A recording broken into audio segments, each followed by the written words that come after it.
ታያቸዋል።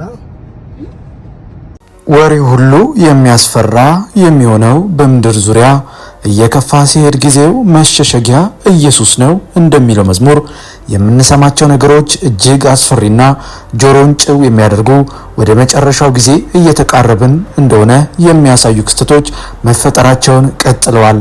በተለይ ደግሞ በዛሬው ዕለት ከሰዓታት በፊት በተጀመረውና የዓለምን ሕዝብ ያስጨነቀው አስፈሪው የተባለው ጦርነት በይፋ ተጀምሯል። በዚህም ዓለም ተጨንቃለች። ይህ እጅግ አስፈሪ የተባለውና ሶስተኛው የዓለም ጦርነት እንዳይነሳ ስጋትን የፈጠረው እስራኤልና አሜሪካ በጋራ በመሆን በኢራን ላይ መጠነ ሰፊ ጥቃትን የከፈቱበት ዘመቻ በይፋ መጀመሩ ይፋ ከሆነ በኋላ ኢራንም የአጸፋ እርምጃን በመውሰድ ጦርነቱ ተጋግሎ ቀጥሏል። በዚህ መሃልም ንጹሃን ዜጎች ጭምር ህይወታቸው እያለፈ ሲሆን ጦርነቱ በኢራንና በእስራኤል እንደዚሁም በአሜሪካ ብቻ ሳይወሰን በዚህ ጦርነት ከ10 በላይ ሀገራትን ጣልቃ የሚያስገባ አስፈሪ ክስተት እየተፈጠረ ይገኛል። ከደቂቃዎች በፊት እንኳን በባህሬን በአገልግሎት ላይ የነበረው ወንድማችን ፓስተር ዘማሪ ዮሴፍ ካሳ እሱ ያረፈበት ሆቴል አጠገብ ከባድ የቦምብ ፍንዳታ ደርሶ ነገር ግን ካረፈበት ሆቴል ከወጡ ከ30 ደቂቃ በኋላ የአስፈሪ አደጋ መድረሱን ገልጾ እግዚአብሔር አትርፎኛል፣ ጌታን አመስግኑልኝ ሲል በቪዲዮ ጭምር አጋርቷል። እስቲ ቪዲዮን ተመልክተን እንመለስ። ታያቸዋል።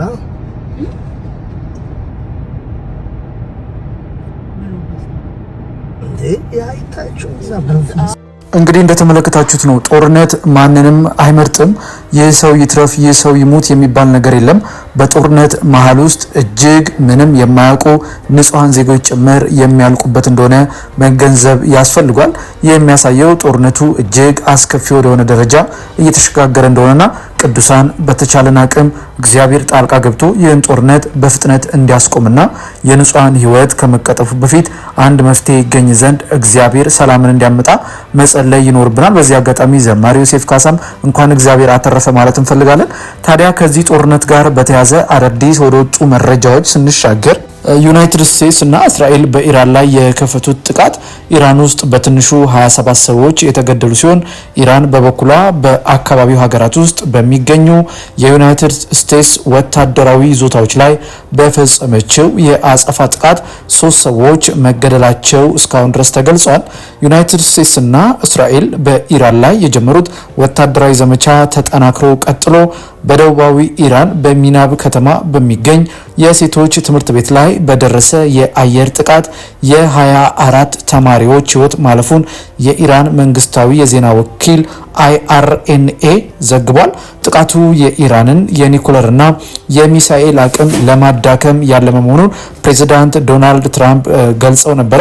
በመግለጫቸው እሳቸው እንደተናገሩት እንግዲህ ለኢራን እየተዋጉ ያላችሁ ወታደሮች በፍጥነት መሳሪያችሁን አውርዱና ስልጣኑን ለህዝቡ ስጡ፣ ይሄ ደግሞ ለኢራን ህዝብ የመጣ ትልቁ እድል ነው፣ ይህንን እድል አታባክኑ እያሉ ሲገልጹ ነበረ። ከዚህም ባለፈ ደግሞ ጦርነቱ ወደ ከፋ ደረጃ እንደሚሄድና ኢራን እንግዲህ የኢራን መንግስት እስከ መቀየር የሚደርስ ዘመቻ እንደሆነ ዶናልድ ትራምፕ ሲናገሩ ተመልክታቸዋል። አንጻሩ የኢራን አብዮታዊ ዘብ እውነተኛ ቃል ኪዳን 4 በሚል በሰየመው ዘመቻ በባህሬን በሚገኘው የአሜሪካ 5ኛ የባህር ኃይል ክፍለ ጦር እንዲሁም በኳታርና በተባበሩት አረብ ኤሚሬቶች በሚገኙ የአሜሪካ ጦር ሰፈሮች ላይ የሚሳኤል ጥቃት መፈጸሙን አስታውቋል።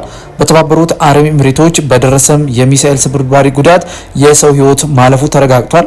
በተመሳሳይ በኢራቅ አንድ ወታደራዊ የጦር ሰፈር በደረሰ ጥቃት 2 ሰዎች መገደላቸውን ዘገባዎች አመልክተዋል።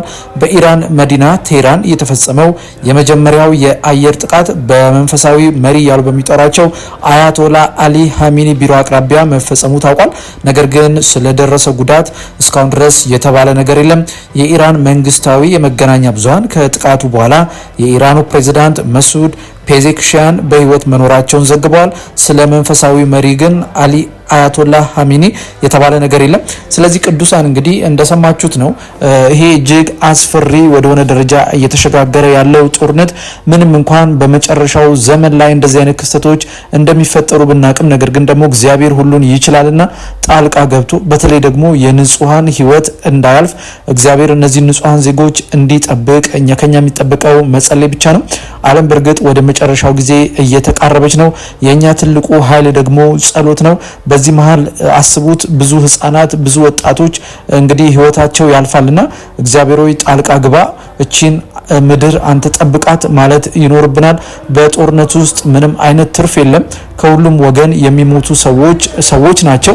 በሰዎች ሞት ደግሞ እግዚአብሔር አይደሰትም። በዚህ ደም መፍሰስ ውስጥ የሚደሰተው ሰይጣን ብቻ ነውና፣ ነገር ግን እግዚአብሔር ሁሉን የሚችል አምላክ ስለሆነ ይህንን ጦርነት ያስቆመው ዘንድ ይህንን ጦርነት በሰላማዊ መንገድ እንዲፈቱት እድሉን ይፈጥር ዘንድ ለእግዚአብሔር ጸሎታችንን እናቀርባለን። እናንተም በያላችሁበት ቅዱሳን እንግዲህ ጊዜ ወስዳችሁ ሰዓት ወስዳችሁ ይህንን ጉዳይ በጸሎት ልናልፈውና እግዚአብሔር ሰላምን እንዲያመጣ ልንጸልይ ይገባል መልእክታችን ነው። በዚህ ዙሪያ የሚወጡ አዳዲስ መረጃዎችን ወደ እናንተ ማቅረባችን እንቀጥላለን። በዛሬው ፕሮግራማችን እንግዲህ ከተጀመረው ጦርነት ጋር ተያይዞ መጸለይ እንዳለብን በሚጠቅመው ፕሮግራማችንና እንደዚሁም የምንወደው ዘማሪ ዮሴፍ ካሳ ጭምር ከጦርነቱ ስለመትረፉ እሱ ያረፈበት ሆቴል አካባቢ ከባድ ጉዳት መድረሱና ነገር ግን ከ30 ደቂቃ በኋላ ስለሆነ ጉዳት የደረሰው እሱ ማምለጡን በድንጋጤ ውስጥ ሆኖ በቪዲዮ ጭምር አጋርቶናል። እንግዲህ እንደዚህ አይነት ጦርነቶችን ስንመለከት የትኛው ሰው ላይ አደጋ እንደሚደርስ እንኳን አናቅምና ጦርነት አስከፊ ነው። በዚህ መረጃ ላይ እንግዲህ አዳዲስ ጉዳዮች የሚወጡ ከሆነ ወደ እናንተ ማቅረባችንን እንቀጥላለን። እግዚአብሔር ሀገራችንን፣ እግዚአብሔር ዓለማችንን ይጠብቅ።